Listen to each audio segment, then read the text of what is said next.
Welcome to 99 TV. నేను ప్రియాంక. హిమాలయాలు అంతు చిక్కని రహస్యాలకు నిలయాలు.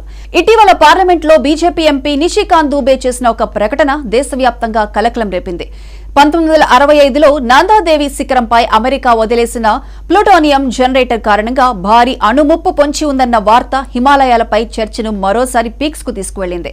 అయితే ఈ చర్చలన్నీ ఒకెత్తైతే ప్రపంచం మొత్తం చూపు ఇప్పుడు ఒక్క పర్వతం వైపు మళ్లింది. అదే సాక్షాత్తు ఆ పరమశివుడి నివాసంగా భావించే కైలాస పర్వతం. ప్రపంచంలోనే అతి ఎత్తైన ఎవరెస్ట్ శిఖరాన్ని ఇప్పటి వరకు వేల మంది అధిరోహించారు.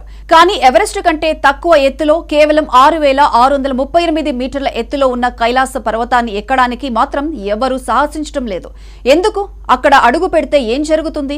దీని వెనుక ఉన్న సైన్స్ ఏంటి? పురాణాలు ఏం చెబుతున్నాయి? అసలు మనిషి ప్రమేయం లేకుండానే అక్కడ కాలం వేగంగా పరిగెడుతుందా అన్న సందేహాలకు ఇప్పటి వరకు సమాధానం లేదు. కైలాస పర్వతం ఇది కేవలం ఒక కొండ కాదు, భూమికి ఇరుసు వంటిదని శాస్త్రవేత్తలు సైతం భావిస్తారు.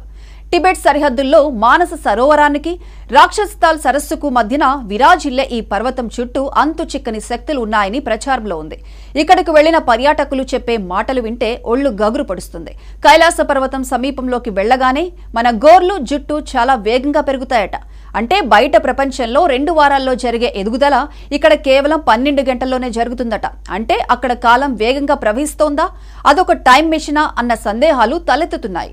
వయస్సు పెరగటం అన్నది ఒక బలమైన స్థానిక నమ్మకం. కైలాస పర్వతం అయస్కాంత క్షేత్రం లేదా అక్కడ ఉండే అధిక పీడనం వల్ల శరీరంలోని కణాలు వేగంగా స్పందిస్తాయని కొందరు శాస్త్రవేత్తలు భావిస్తున్నారు. కానీ దీనికి ఖచ్చితమైన శాస్త్రీయ ఆధారాలు ఇంకా దొరకలేదు. మరి ఇంతటి అసాధ్యమైన శిఖరాన్ని ఇప్పటి వరకు ఎవరైనా ఎక్కగలిగారా? చరిత్ర పుటల్లో వెతికితే ఒకే ఒక్క పేరు వినిపిస్తుంది. ఆయనే 11వ శతాబ్దానికి చెందిన ప్రఖ్యాత బౌద్ధ సన్యాసి మిలరేపా. టిబెట్ చరిత్రలో మిలరేపా ఒక గొప్ప యోగి కవి. ఆయన కైలాస శిఖరాన్ని చేరుకున్నారని టిబెటన్ గ్రంథాలు చెబుతున్నాయి. అయితే అది భౌతిక ప్రయాణమా లేక యోగ శక్తితో చేసిన సూక్ష్మ ప్రయాణమా అనేది నేటికీ చర్చనీయాంశమే. జానపద కథల ప్రకారం మిలరేపే తన ఆధ్యాత్మిక శక్తులతో బోన్ మత గురువైన నారో బోన్చంగ్ను అధిరోహణ పోటీలో ఓడించి శిఖరాగ్రానికి చేరుకున్నారట. 3 సంవత్సరాలు 3 నెలలు 3 రోజుల పాటు ఆయన శిఖరంపైనే తపస్సు చేశారని చెబుతారు. అయితే ఆయన పైకి వెళ్లాక ఏం చూశారు? అక్కడి శివయ్య కనిపించారా? ఆ రహస్యాలేంటి అన్నది ఆయన ఎవరికీ చెప్పలేదట. ఆ పవిత్ర శక్తిని ప్రపంచానికి వెల్లడిస్తే ప్రకృతి సిద్ధాంతాలకు విఘాతం కలుగుతుందని ఆయన మౌనం వహించారని ఆధ్యాత్మికవేత్తలు అంటుంటారు.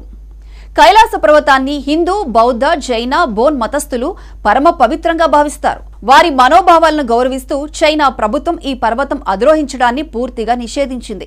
కేవలం 52 కిలోమీటర్ల గిరి ప్రదక్షిణకు మాత్రమే అనుమతి ఉంది. దీనికి కారణం కేవలం మతపరమైన విశ్వాసాలే కాదు, భౌగోళిక పరిస్థితులు కూడా. ఈ పర్వతం ఎప్పుడూ తన దిశను మార్చుకుంటున్నట్లు కనిపిస్తుందని, ఎక్కే కొద్దీ దారులు మాయమైపోతాయని అధిరోహకులు చెబుతుంటారు. హెలికాప్టర్లు సైతం ఈ ప్రాంతంలో దారి తప్పిపోవడం లేదా వింత శబ్దాలు రావడం వంటి సంఘటనలు ఎన్నో జరిగాయి. సైబీరియాకు చెందిన శాస్త్రవేత్తలు కైలాస పర్వతాన్ని ఒక వాక్యూమ్ లాంటి పిరమిడ్ అని అభివర్ణించారు. ఇది విశ్వం నుండి శక్తిని గ్రహించి భూమికి పంపిస్తుందని వారి వాదన. రష్యాకు చెందిన కొందరు శాస్త్రవేత్తలు కైలాస పర్వతం లోపల భారీ పిరమిడ్లు ఉన్నాయని, ఇది మానవ నిర్మితం కాదని, ఏదో అతీత శక్తుల సృష్టి అని పేర్కొనడం ఈ మిస్టరీని మరింత పెంచింది. శివుడి ఆజ్ఞ లేనిదే అక్కడ చీమ కూడా కదలదు అన్నది భక్తుల నమ్మకమైతే, సైన్స్ కు కూడా అందని రహస్యాలకు కైలాసం కేర్ ఆఫ్ అడ్రస్ గా నిలుస్తోంది.